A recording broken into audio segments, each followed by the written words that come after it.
వాళ్ళు ఏమనుకుని అడిగారంటే అసలు నాకు అలాంటి థాట్ ఏం లేదు, నేను జాబ్ వైపు వెళ్తానేమో అని ఆయన ఆన్సర్ prepared ఎక్స్పెక్ట్ ఉన్నారు. చేసి ఊరికే ఒక రాయేసారు. ఈయన ఆన్సర్ ఇచ్చిన తర్వాత ఆయనకి ఆ రాత్రి అంతా నిద్రలేదు. చాక్లగా ఓకే. వాళ్ళిద్దరు ఎప్పుడో తెల్లారుజామున లేచి ఇది జరిగింది కాన్వర్సేషన్ అని షేర్ చేసుకున్నారు. మా మదర్ ఏమో లెక్చరర్ అవడం వల్ల తెల్లారు లేచేసరికి మా అమ్మ నువ్వు అలా అన్నావంట ఇలా అన్నావంట, అసలు ఏమంటి, అసలు మనం ఏంటి, ఇదేంటి, ఇంత చదువు ఏంటి, ఇంజనీరింగ్ చేసావు తర్వాత ఎంబీఏ చేసావు, అది ఇది అని మా మదర్ గోల. అదేంటి ఇప్పుడు నా ఇంట్రెస్ట్ అడిగారు నేను చెప్పాను అన్నప్పుడు నాన్నగారు ఇంకేం అనలేదు యాక్చువల్లీ. తర్వాత ఆయన ఆలోచించారు. ఆలోచించిన తర్వాత ఓకే నువ్వు ఒక టైం ఫ్రేమ్ పెట్టుకో, 1 year 2 years పెట్టుకో, ట్రై చేయి. ఓకే క్లిక్ అయితే ఓకే, లేదు అన్నప్పుడు ఇంకా ఎక్కువ టైం వేస్ట్ చేయకుండా వచ్చి నీ పన్ను చూసుకో, నువ్వు ఉద్యోగం అవి చేసుకో అని అన్నారు.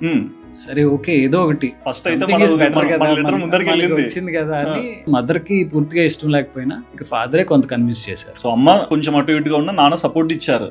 చేశారు. అప్పుడు చెన్నైలోనే ఉన్నాం అప్పుడు కూడా.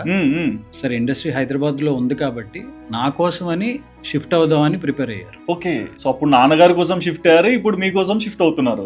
నాన్నగారి కోసం అవ్వాల, అప్పుడు చెన్నైకి షిఫ్ట్ అయ్యారు కదా, చెన్నై, విజయవాడకి. Yeah, yeah, yeah. సో మీకోసం ఇప్పుడు హైదరాబాద్ కి. ఆయన కోసం కూడా హైదరాబాద్ కి రావడానికి ఇష్టపడలేదు. ఇక నా కోసం అనేసరికి ఫైనల్లీ ప్రిపేర్ అయ్యారు. Okay that is 2007.